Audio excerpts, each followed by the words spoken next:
Hello, it's me, Mordecai, and welcome to Ace Attorney. I've been wanting to play Ace Attorney on the channel for a while, so, guess we gon' do that.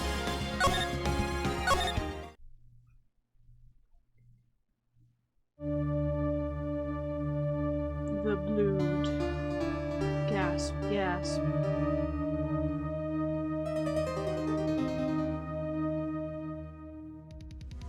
I haven't played Ace Attorney in ages, so I'm pretty excited. Damn it, why me? I can't get caught. Not like this. I've got to find someone to pin this on. Someone like him. I'll make it look like he. First case is a little tutorial slap. August 3rd, 9:47 a.m. District Court, Defendant Lobby number 2. Boy, am I nervous.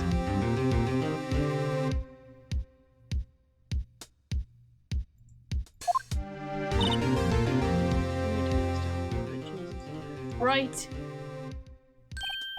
Oh, hi, Chief. Whew, I'm glad I made it on time. Well, I have to say, Phoenix, I'm impressed. Not everyone takes on a murder trial right off the bat like this. Says a lot about you, and your client as well. Thanks. Actually, it's because I owe him a favor. A favor? You mean you knew the defendant before this case? Yes. Actually, I kind of owe my current job to him. He's one of the reasons I became an attorney. Well, that's news to me. I want to help him out any way I can. I just really want to help him. I owe him that much. It's over. My life, everything, it's all over. Is that your client screaming over there? Yeah, it's him. Death, despair, oh! I'm gonna do it. I'm gonna die! It sounds like he wants to die. Yeah. Nick. Hey there, Larry. Dude, I'm so guilty. Tell them I'm guilty. Give me the death sentence. I ain't afraid to die. What? What's wrong, Larry? Oh, it's all over. I'm finished. Finished. I can't live in a world without her. I can't. Who took her away from me, Nick? Who did this? Oh, Nick, you gotta tell me. Who took my baby away? Person responsible for your girlfriend's death. Newspapers say it was you. My name's Phoenix Wright. Here's a story. My first case is a fairly simple one. A young woman was killed in her apartment. Guy they arrested was the unlucky sap dating her, Larry Butts. My best friend since grade school, Lamau. The Larry Butts. Our school had a saying, when something smells, it's usually the butts. In 23 years I've known him, it's usually been true. He has a knack for getting himself in trouble. One thing I can say though, it's usually not his fault. He just has terrible luck. But I know better than anyone that he's a good guy at heart. That I owe him one. Which is why I took the case to clear his name. And that's just what I'm going to do.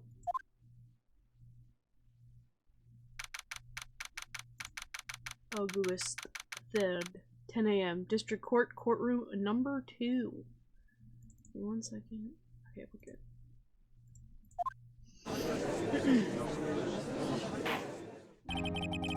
Court's now in session for the trial of Mr. Larry Butts.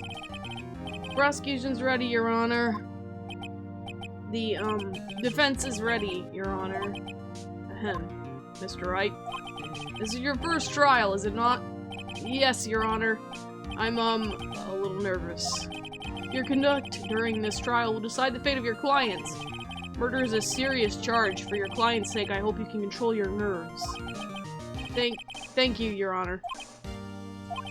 Mr. Wright, given the circumstances, I think we should have a test to ascertain your readiness. Yes, Your Honor. Hands shaking, eyesight fading. The test will consist of a few simple questions. Answer them clearly and concisely. Please state the name of the defendant in this case. Larry Butts. The defendant? Well, that's Larry Butts, Your Honor. Correct. Just keep your wits about you and you'll do fine. Next question. This is a murder trial. Tell me, what's the victim's name? I know this one. Glad I read the case report cover to cover it many times. It's... wait. Oh. No way, I forgot. I'm drawing a total blank here. Phoenix, are you absolutely sure you're up to this? You don't even know the victim's name? Oh, the victim. Oh, of course I know the victim's name. I just forgot temporarily. I think I feel a migraine coming on. Look, the victim's name is listed in the court record. Just press tab to check it at any time, okay? Cindy's autopsy report. Remember to check it often. Do it for me, please. I'm begging you. Mr. Wright, who's the victim in this case? Cindy Stone. The victim's name is Cindy Stone. Correct.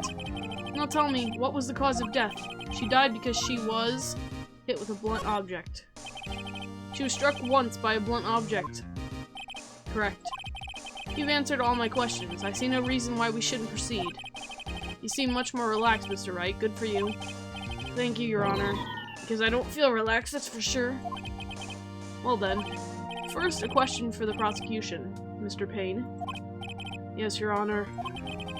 As Mr. Wright just told us, the victim was struck with a blunt object. Would you explain to the court just what that object was? The murder weapon was the statue of the Thinker. It was found lying on the floor next to the victim. I see. Court accepts it into evidence. Statue in the shape of the Thinker. It's rather heavy. Right. Be sure to pay attention to any evidence added during our trial.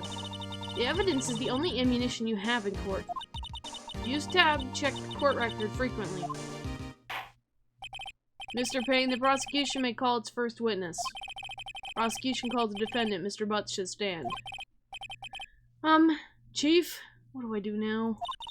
Pay attention. You don't want to miss any information that might help your client's case. You'll get your chance to respond to the prosecution later, so be ready. Let's just hope he doesn't say anything unfortunate.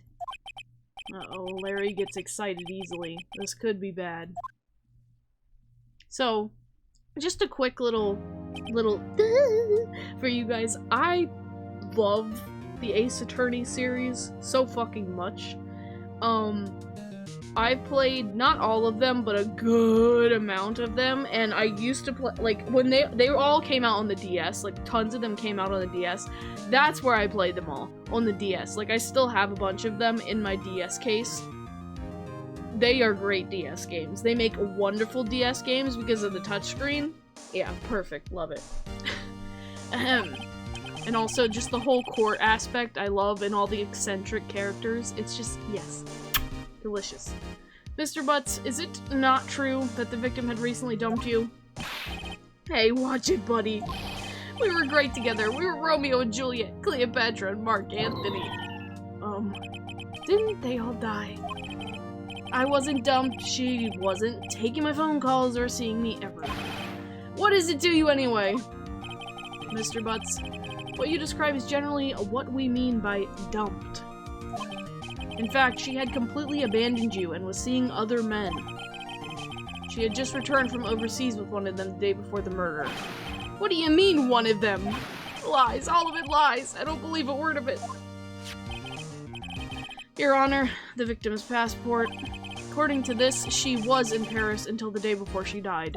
The victim apparently arrived home from Paris on 7:30, the day before the murder. Indeed. She appears to have returned the day before the murder. Dude, no way. The victim was a model, but did not have a large income. It appears that she had several sugar daddies. Daddies? Sugar? Fuck.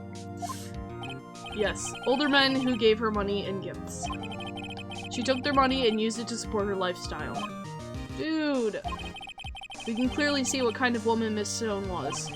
Tell me, Mr. Butts, what do you think of her now? Right?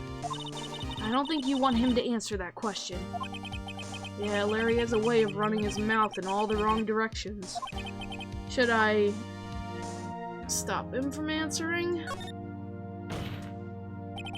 My client had no idea the victim was seeing other men. The question is irrelevant to this case. Oof. Dude, Nick, what do you mean irrelevant? That cheating she-dog. I'm gonna die. I'm just gonna drop dead. Yeah, and when I meet her in the afterlife, I'm going to get to the bottom of this. Let's continue with the trial, shall we? I believe the accused motive is clear to everyone. Yes, quite. Oh boy, this is so not looking good. Next question. You went to the victim's apartment on the day of the murder, did you not? Well, did you or did you not? Well, maybe I did and maybe I didn't. Oh, he went. What do I do? Have him answer honestly? I know, I'll send him a signal. Tell the truth. Yeah, I was there. I went. Order. Well, Mr. Butts? Dude, chill. She wasn't home, man, so, like, I didn't see her. Your Honor, the defendant is lying. Lying? Prosecution would like to call a witness who can prove Mr. Butts is lying. Well, that simplifies matters. Who is your witness? The man who found the victim's body just before making the gruesome discovery? He saw the defendant fleeing the scene of the crime. Order! Order in the court! Mr. Payne, the prosecution may call its witness. Yes, Your Honor. This is bad. On the day of the murder, my witness was selling newspapers at the victim's building. Please bring Mr. Frank Sowett to the stand. This bitch. Mr. Sowett, you sell newspaper subscriptions, is correct? Oh, yes. Newspapers, yes. I mean, the motherfucker looks like the Happy Mask salesman with a bullet in his head. Mr. Sowett, you may proceed with your testimony. Please tell the court what you saw on the day of the murder. This fucking bitch. Alright, let's go.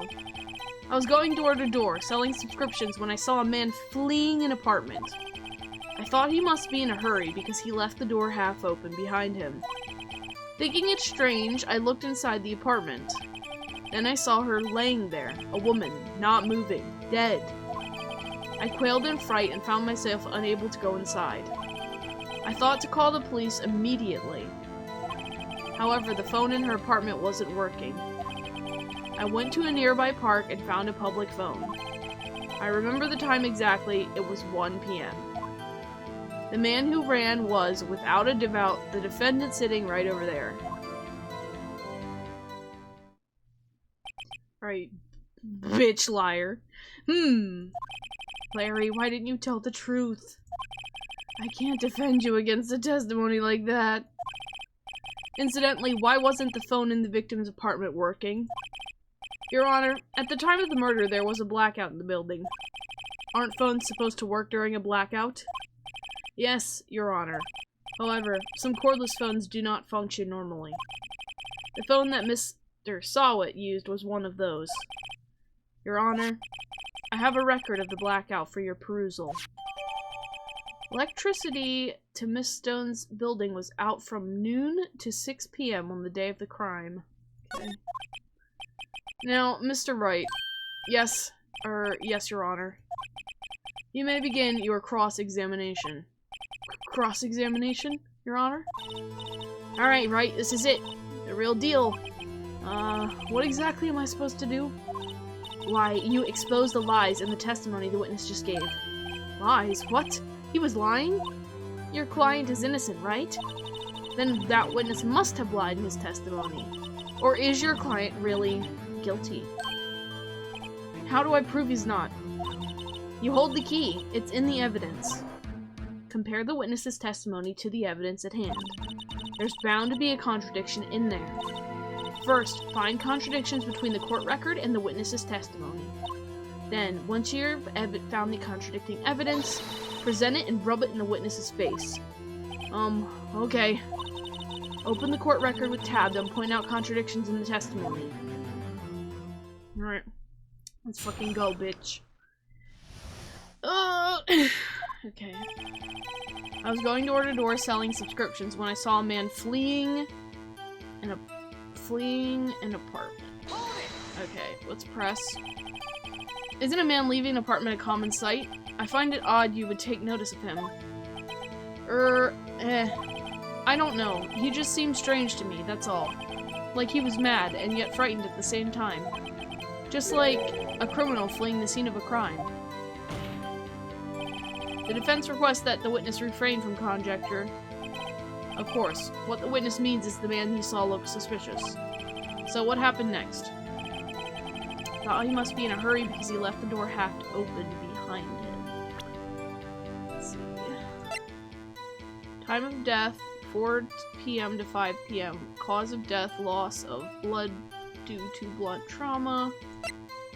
A statue in the shape of the thinker, it's rather heavy.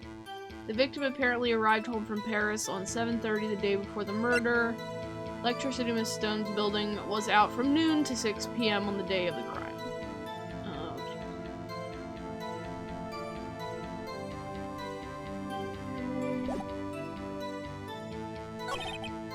Looks strange. I looked inside.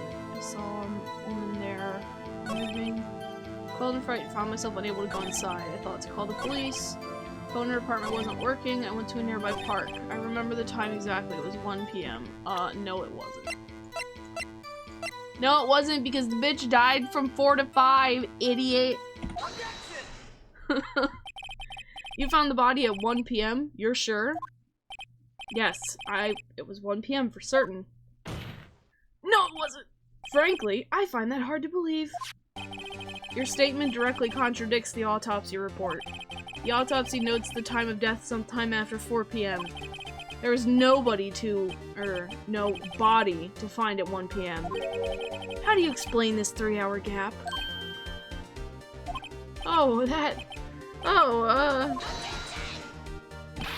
This is trivial. The witness merely forgot the time. After his testimony, I find that hard to believe. Mr. Sawit, why were you so certain that you found the body at 1 p.m.?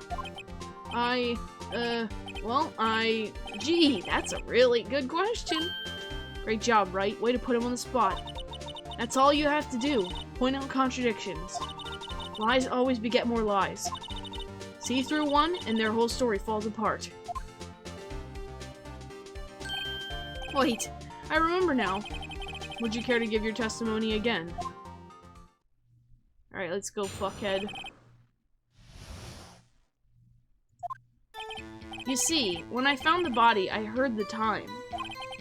There was a voice saying the time. It was probably coming from the television. Oh, but it was 3 hours off, wasn't it? I guess the victim must have been watching a video of a taped program. That's why I thought it was 1 p.m. Terribly sorry about the misunderstanding. Liar. The power was out, you fucking bitch! I see. You heard a voice saying the time on a taped program. Mr. Wright, you may cross-examine the witness. Oh, I will. Right? You know what to do. I've got this one. You fucking bitch! You fucking bitch, you liar. I heard the time, there was a voice saying it was probably coming from the television. Actually, I don't know if you know this, but there was a blackout. Hold it right there. The prosecution has said there was a blackout at the time of the discovery, and this record proves it. You couldn't have heard a television or a video. The defense has a point. Do you have an explanation for this, Mr. Sawit? No, I find it quite puzzling myself. Quite. Wait, I remember now. Mr. Sawit, the court would prefer to hear an accurate testimony from the very beginning. These constant corrections are harming your credibility. That and you seem rather distraught. My apologies, Your Honor. It must have been the shock of finding the body. Very well, Mr. Sawit. Let's hear your testimony once more, please. Alright, fucking bitch. Actually, I didn't hear the time. I saw it. There was a table clock in the apartment, wasn't there? Yeah, the murder weapon. The killer used it to hit the victim. That must have been what I saw. You saw a clock? I guess that would explain it. The defense may cross-examine the witness. Gladly. You didn't see a clock because the motherfucker wasn't killed with a clock, bitch. Actually, I didn't hear the time I saw it. There was a table clock in the apartment, wasn't there? Yeah, the murder weapon. The killer used it to hit the victim. Actually, this is not a table clock. Well, it is, but we'll get there. Wait just a moment. The murder weapon wasn't a clock. It was the statue. Now, how is this supposed to be a clock? Whoa, you with your objections and your evidence, just who do you think you are? Just answer the question, Mr. Sawit. Hey, I saw it there, okay? That's a clock. Your Honor, if I may. Yes, Mr. Payne. As the witness stated, the statue is indeed a clock. The neck is a switch. You just tilt it and it says the time out loud. And it doesn't look like a clock. I submit it as a statue. My apologies. I see. So the murder weapon was a table clock after all. Well, Mr. Wright, it appears that the witness's testimony was correct. This is a clock. Do you have any problems with his testimony now? Let's see. Let's think. Yes. Your Honor, there is a gaping hole in the witness's testimony. The only way he could have known the weapon was a clock is to hold it in his hand. Yet the witness testified that he never entered the apartment. Clearly a contradiction. Indeed. The witness knew it was a clock because he went into the apartment. You're lying. You were inside the apartment on the day of the murder. Oh yeah? Prove it. Prove I went in there. I'll do better than that. I can prove you were the one who killed her. You struck her with the clock, and the shock of the blow triggered the clock's voice. And that was the sound you heard. Oh, girls. Juicy. Order in the court. Intriguing. Please continue, Mr. Wright. Yes, Your Honor. Mr. Sawit, the sound must have left quite an impression on you. Understandable, since the murder weapon spoke just as you hit the victim. That voice was burned into your mind. That's why you were so certain about the time. What's the meaning of this? This is all baseless conjecture. Baseless? Just look at the witness's face. Would the witness care to elaborate? Did you strike the victim with the clock? That day, I never.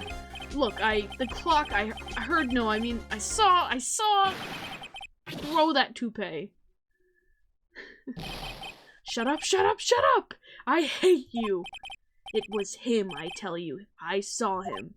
He killed her, and he should burn. Burn! Give him death. Bitch. Order. Order in the court, I say. Your Honor, a moment, please. There isn't a shred of evidence supporting the defense's claims. Mr. Wright. Your Honor. You claim the sound the witness heard came from the clock. Do you have any evidence? The whole case is riding on this. I'd better think it through carefully. Your Honor, the sound Mr. Sawit heard was definitely this clock. A fact which is clear if you simply try sounding the clock. Let's sound the clock now, here in this court. Your Honor, may I have the clock? I ask the court to listen very carefully. That certainly is a strange way to announce the time. Well, he is the thinker, after all. So we've heard the clock. What are your conclusions, Mr. Wright? Mr. Payne, can you tell me what time it is now? It's 11:25. Ah! As you can see, this clock is exactly 3 hours slow. Precisely the discrepancy between Mr. Sawit and the actual time of death. So, Mr. Sawit, try to talk your way out of this one. Oh, you're fucked. You forgot one thing. Uh-oh, what's he talking about now? While it may seem like that clock is running 3 hours slow, it proves nothing. How do you know it was running 3 hours slow on the day of the murder? If you can't prove that, you don't have a case. He's right. How am I gonna prove that? Damn it, I was close. Mr. Wright, it seems you lack the critical evidence to support your claim. Yes, Your Honor. This means I cannot let you indict the witness. Unfortunately, this ends the cross-examination of Mr. Frank Sawit. I come all the way down here to testify, and look what happens. You treat me like a criminal. A criminal! You lawyers are all the slime. Grr. I almost had him.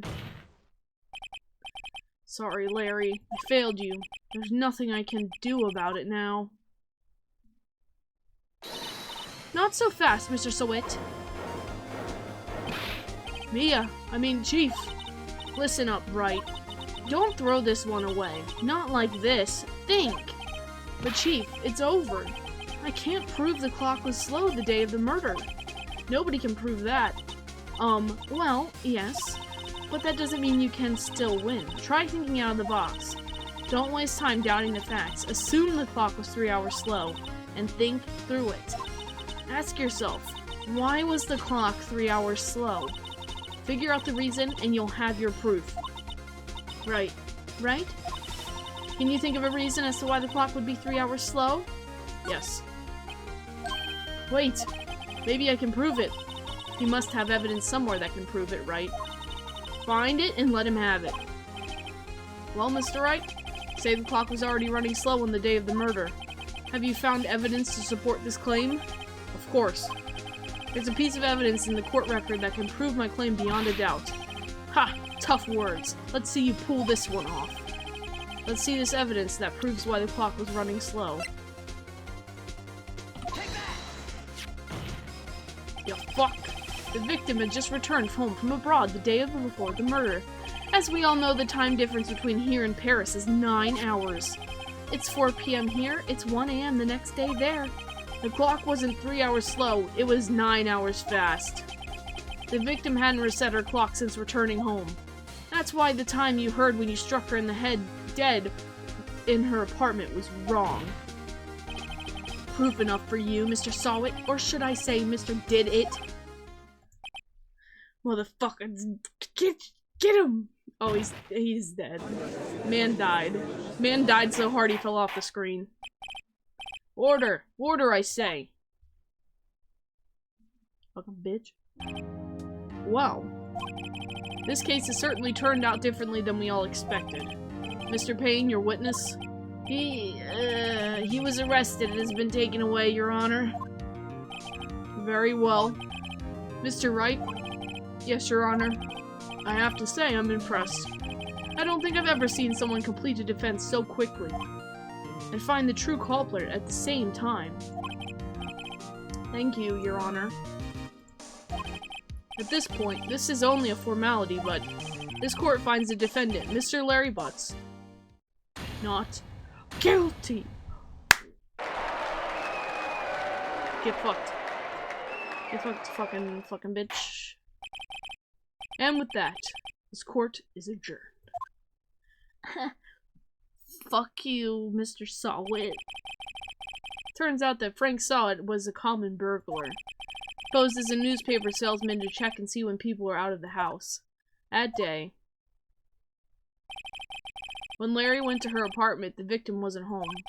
After he left, Mr. Sawit let himself in to do his dirty work. While he was searching her place, the victim returned.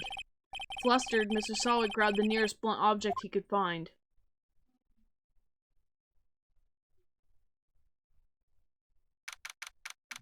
August 3rd, 2:32 p.m. District Court, Defendant Lobby Number 2.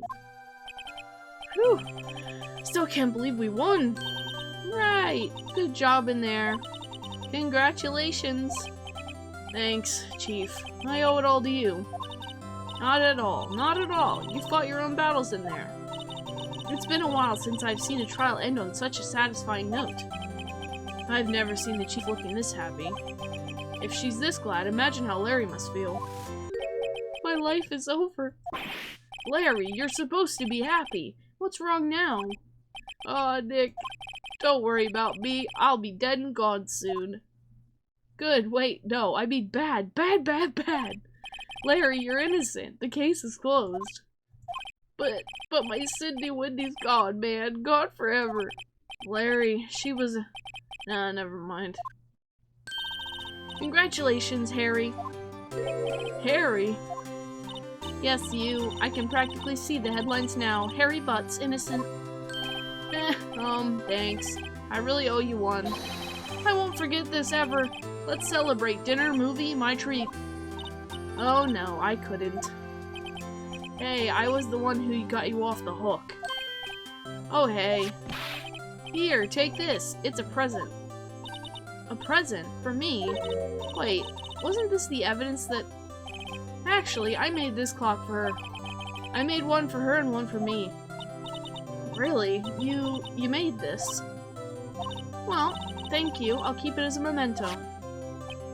Yo, Nick, can you believe it? I was so into that chick. And she was just playing me for a fool. Doesn't that make you just want to cry? Larry.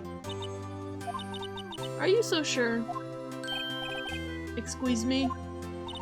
I think she thought quite a lot of you in her own way. Nah, you don't gotta sympathize with me, it's okay. Oh, I'm not just sympathizing, really. Isn't that right, Wright? Don't you have something to show your friend? Something that proves how she felt about him? Huh? Oh, yeah, right. What the heck is she talking about?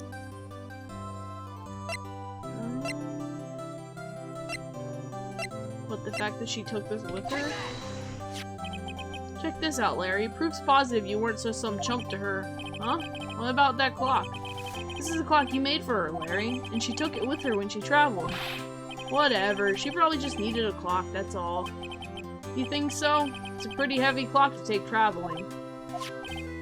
Well, make of it what you will. Hey, Nick. I'm glad I asked you to be my lawyer. Really, I am. Thanks. Hope that made him feel a little better. Right? I hope you see the importance of evidence now. Also, hopefully you realize things change depending on how you look at them. People, too. We never really know if our clients are guilty or innocent. All we can do is believe in them. And in order to believe in them, you have to believe in yourself. Right. Listen. Learn. Grow strong. Never let go of what you believe in. Never. Well, I think our work here is done. Shall we be off? Yeah, I guess so. Say, how about dinner on me? We'll drink a toast to the innocent Butts. Yeah. Oh, speaking of Harry, you were saying part of why you became a lawyer was because of him. Yeah, part at least. You'll have to tell me more about it sometime. Maybe over drinks. And so, my first trial came to a close. Larry slapped me on the back and said, "Gee, Nick, it's good to have friends. But I'm pretty sure he's not going to pay us, unless you count the clock he gave Mia." I didn't know it then. But that clock was soon going to be at the center of another incident.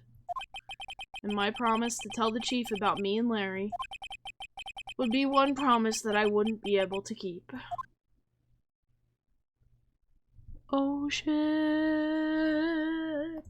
And with that, that's the end of the first chapter of I gotta stop. That's the end of the first chapter of Mick Squizzy's big fashion turntable turnabout slap the bitches upside the head game. Wow. Bam. Oh, I love Phoenix Wright. I love the Phoenix Wright series. I love Ace Attorney. I love it. I just love it. I love the drama. I love the eccentricity. It's wonderful. In the next episode, we'll be taking on Chapter 2. Thank you for watching. See you later. Bye.